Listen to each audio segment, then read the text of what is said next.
नमस्कार दोस्तों, टीएनसी में आपका हार्दिक स्वागत और अभिनंदन है। दोस्तों आज जो हमारी क्लास है वो है टीएनसी ब्लूट में, और टीएनसी ब्लूट जो है वो टॉपिक है हमारे पास में नर्सिंग प्रोसेस। टीएनसी ब्लूट जो है वो स्पेशल क्लास आपके लिए बनाई गई है, एम्स नोटसेट 8 2025 के लिए बनाई गई है। ये 5 से 10 मिनट की क्लास होती है, जिसको रील्स के द्वारा भी जो है वो आप देख सकते हो। तो दोस्तों शुरुआत करते हैं बिना टाइम वेस्ट किए हुए नर्सिंग प्रोसेस के बारे में, जिससे बहुत सारे क्वेश्चन आते हैं, और 5 से 10 मिनट में पूरी नर्सिंग प्रोसेस कंप्लीट करेंगे विद एविडेंस के साथ में, जिससे कोई भी क्वेश्चन जो हो वो आपका गलत नहीं होगा। गागर में सागर भरने वाली चीज है। दोस्तों स्टार्ट करते हैं। सबसे पहले नर्सिंग प्रोसेस जो है वो 1958 में जो है वो ईडा जीन्स ओरलैंडो ने दी थी। उस टाइम पे नर्सिंग प्रोसेस में सिर्फ और सिर्फ 4 स्टेज थे। कौन सा स्टेज मिसिंग था दोस्तों? डायग्नोसिस। उस टाइम पे डायग्नोसिस को जो है वो इतना इंपॉर्टेंस नहीं दिया गया था। डायग्नोसिस नहीं था दोस्तों, सिर्फ असेसमेंट था, प्लानिंग था, इंप्लीमेंटेशन था एंड इवोल्यूशन था। ये 4 चीजें थी। डायग्नोसिस जो है वो उसके अंदर नहीं था।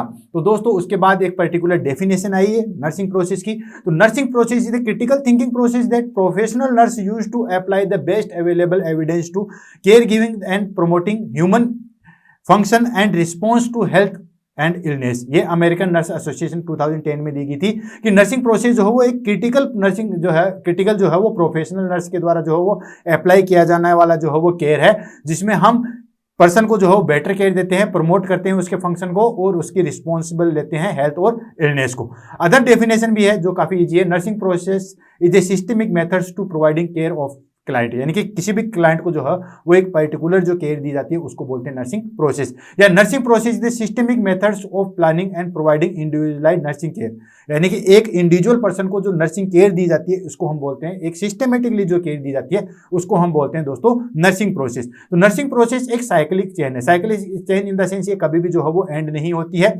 नर्सिंग प्रोसेस में जो है वो 5 स्टेज होती है: assessment, diagnosis, planning, implementation and intervention, और ये कंटिन्यूसली चलती रहती है। दोस्तों ये हमारे पास में जो है वो 5 आ गई। सबसे पहले हम पढ़ेंगे असेसमेंट के बारे में, देन डायग्नोसिस के बारे में, देन प्लानिंग के बारे में, देन इंप्लीमेंटेशन के बारे में, और लास्ट हम पढ़ेंगे इवोल्यूशन के बारे में। ये 5 स्टेप हैं, और ये पांचों के पांचों जो है वो साइक्लिक चलती रहती है, यानी कि एक खत्म हो, ऐसा नहीं है कि इवोल्यूशन के बाद में वो चीज खत्म हो गई, नहीं है दोस्तों। उसके बाद वापस से जो है वो असेसमेंट से चालू हो जाएगा। बेटर से बेटर केयर जो है वो पेशेंट को देते हैं। तो दोस्तों स्टार्ट करते हैं। सबसे पहले असेसमेंट। असेसमेंट की एक सिंपल डेफिनेशन होगी, गैदर्ड इन्फॉर्मेशन। हम ज्यादा से ज्यादा इन्फॉर्मेशन जो है वो पेशेंट या क्लाइंट, मैं पेशेंट नहीं बोलूंगा, क्लाइंट बोलूंगा, क्लाइंट से जो है वो ज्यादा से ज्यादा जो इंफॉर्मेशन कलेक्ट करने की जो फेज है उसको हम बोलते हैं असेसमेंट। ऑब्जर्वेशन, जितनी ज्यादा इंफॉर्मेशन हम कलेक्ट करेंगे उतना ही अच्छा जो है वो हमारे लिए होगा आगे उस पेशेंट को केयर देने के लिए। तो दोस्तों टाइप की बात करें तो असेसमेंट जो है वो 2 तरीके से होता है। एक सब्जेक्टिव डाटा होता है, एक ऑब्जेक्टिव डाटा होता है। सब्जेक्टिव डाटा को जो है वो कोवर्ट डाटा के नाम से जाना था, ऑब्जेक्टिव डाटा को जो है वो ओवर्ट नाम के से जो है वो जाना था। Objective data in the sense observation, यानी कि हम ऑब्जर्व करते हैं किसी पेशेंट को जो है वो ऑब्जर्वेशन के द्वारा देखते हैं, उसको हम बोलते हैं ऑब्जेक्टिव डाटा। जैसे किसी पेशेंट को उल्टी हो रही है हमने देख लिया, किसी पेशेंट को स्वेलिंग हो रही है वो हमने देख ली, किसी की स्क्लेरा जो है वो येलो हो रही है, तो हम ऑब्जर्व करते हैं बिना किसी चीज के जो है वो हम ऑब्जर्व करते हैं, उसको हम बोलते हैं दोस्तों ऑब्जर्वेशन डाटा। ठीक है, जैसे बीपी चेक कर लिया, पल्स चेक कर लिया, ये सब ऑब्जर्व डाटा होते हैं। सब्जेक्टिव डाटा पेशेंट खुद बताता है, जैसे मेरे को पेन यहां हो रहा है, अम्बिलिकस के पास पेन हो रहा है या यहां पे पेन हो रहा है, तो वो पेशेंट खुद बताता, उसको हम बोलते हैं दोस्तों सब्जेक्टिव डाटा। क्लियर हो गया? देन उसके बाद सोर्सेस ऑफ डाटा। डाटा किस तरीके से जो हम कलेक्ट करते हैं, पहला आता है हमारे पास में प्राइमरी सोर्सेज। प्राइमरी सोर्सेज में पेशेंट जो है वो खुद आता है, इटसेल्फ।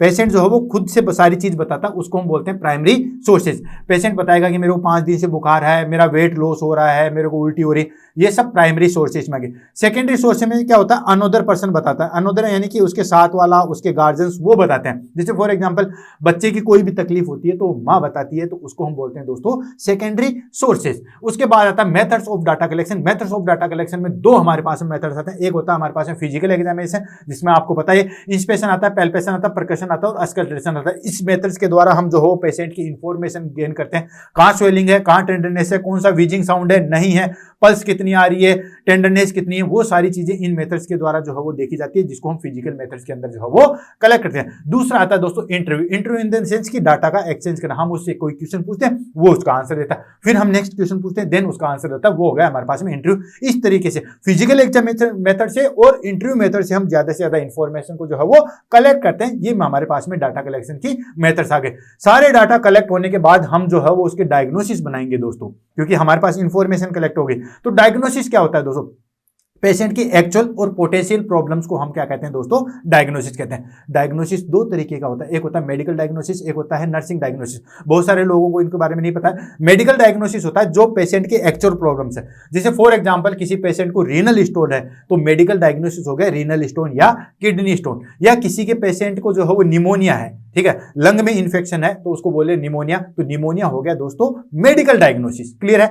अब उस डायग्नोसिस या उस डिजीज के कारण और क्या क्या हो सकता है, किडनी स्टोन हो गया, तो किडनी स्टोन तो हो गई हमारी उसकी एक्चुअल प्रॉब्लम, जिसको हमने क्या बोल दिया, मेडिकल डायग्नोसिस। अब उससे रिलेटेड पोटेंशियल प्रॉब्लम्स आती है, कैसे आती है, उसके कारण पेन भी होगा, उसके कारण फ्लूइड एंड इलेक्ट्रोलाइट इंबैलेंस भी होगा, उसके कारण एंजाइटी भी होगा, उसके कारण जो है वो सेल्फ केयर डेफिशिएट होगा। ये सारी की सारी चीजें क्या होगी दोस्तों, पोटेंशियल प्रॉब्लम आ गई, जिसको हम क्या बोलेंगे दोस्तों, नर्सिंग डायग्नोसिस के अंदर में रखेंगे। तो इस तरीके से हमारे पास में नर्सिंग डायग्नोसिस बनता है। नर्सिंग डायग्नोसिस जो है वो हम कौन से बेस पे आधार पे, नंदा के बेसिस पे। नंदा जो है वो north American nursing diagnosis association थे, उन्होंने जो है वो एक पर्टिकुलर नर्सिंग डायग्नोसिस बनाने की जो है वो फेज दी गई थी। नंदा काफी बार एग्जाम में पूछा गया है, north American nursing diagnosis of association, इसी के आधार पे जो हम नर्सिंग डायग्नोसिस बनाते हैं।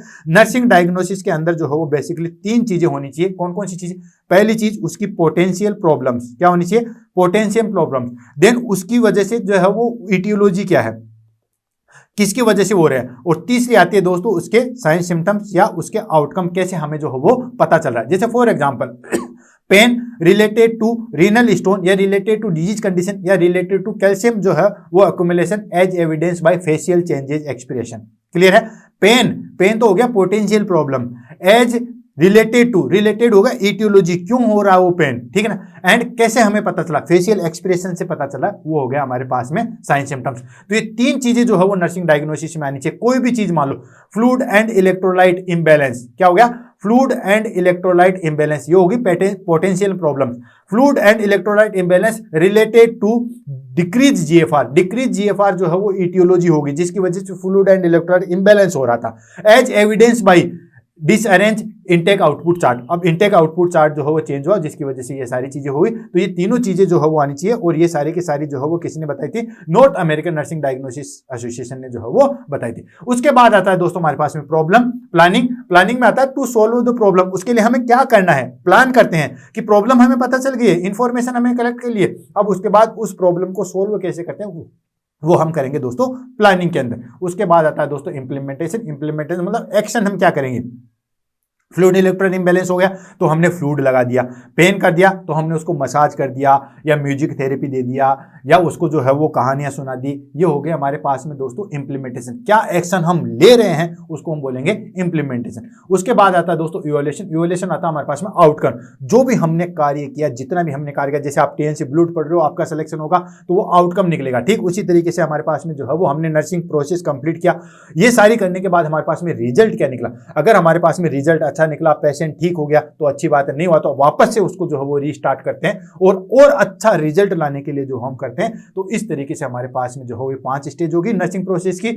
असेसमेंट, जिसमें हम इंफॉर्मेशन गैदर कलेक्ट करते हैं, अलग अलग टाइप होते हैं, प्राइमरी सोर्सेज होता है, सेकेंडरी सोर्सेज होता है, मेथड कलेक्शन के स्टेप होते हैं। देन उसके बाद डायग्नोसिस आता है, उसमें मेडिकल और नर्सिंग डायग्नोसिस आते हैं।